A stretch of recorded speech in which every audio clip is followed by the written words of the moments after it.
سرکار غریب نواز رضی اللہ تعالی عنہ نے جب سرزمین ہند پر قدم رکھا تو آپ کو کئی مخالفتوں کا سامنا کرنا پڑا، جس میں علاقائی حاکموں سے لے کر راجہ تک نے آپ کی مخالفت کی اور آپ کو روکنے اور آپ کو واپس بھیجنے کی ہر ممکن کوشش کرتے رہے، لیکن آپ اذا جاء نصر اللہ والفتح کی عملی تفسیر بن کر حضور صلی اللہ تعالی علیہ وسلم کے حکم پر اس سرزمین ہند پر رونق افروز ہوئے تھے، اس لیے آپ کے سامنے ہر مخالفت دم توڑتی گئی اور آپ قیامت تک کے لیے سلطان الہند ہو گئے۔ جب سرکار غریب نواز رضی اللہ تعالی عنہ کی آمد کے ابتدائی ایام تھے تو ان دنوں کا واقعہ ہے کہ ایک دفعہ راجہ نے آپ کو روکنے کے لیے ایک طاغوتی طاقت رکھنے والے سے رابطہ کیا اور اس سے کہا کہ اپنے خاص طریقے سے کچھ ایسا کرے کہ سرکار غریب نواز رضی اللہ تعالی عنہ واپس چلے جائیں۔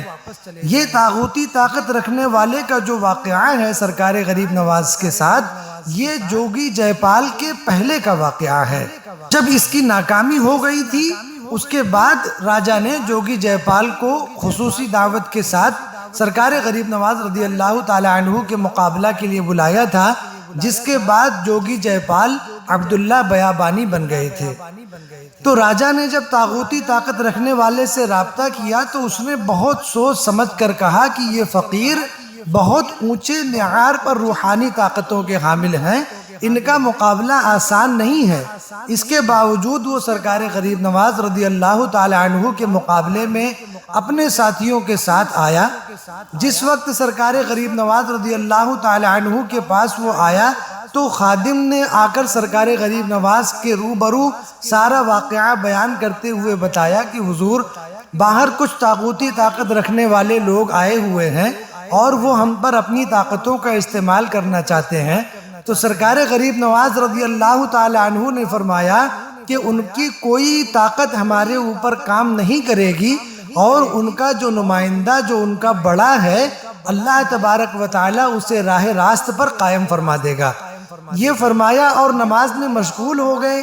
تھوڑی دیر میں طاغوتی طاقت رکھنے والے جو لوگ تھے وہ سرکار غریب نواز کے بالکل قریب آ گئے۔ جب وہ قریب آ گئے تو سرکار غریب نواز رضی اللہ تعالی عنہ نے اس کی جماعت پر ایک ایسی نگاہ ڈالی کہ اللہ تبارک و تعالی نے ان کے بولنے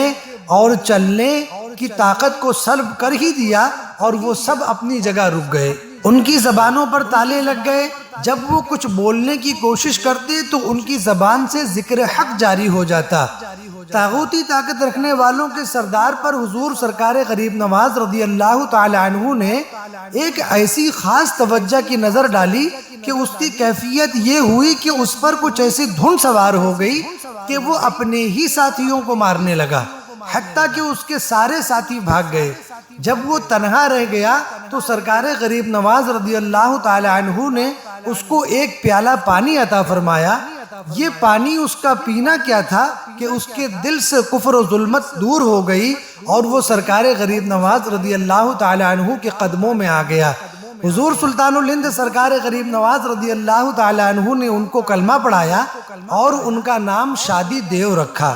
چراغ چشت شہ اولیاء غریب نواز، میرے حضور میرے پیشوا غریب نواز، میں پل صراط سے گزروں تو اس طرح گزروں، ادھر ہوں گنج شکر اور ادھر غریب نواز، سجا ہوا ہے پاک پٹن کلیر اور مہرولی، کہاں کہاں ہوئے جلوہ نما غریب نواز۔ صلی اللہ تعالی علی محمد و آل محمد صلی اللہ علیہ وسلم۔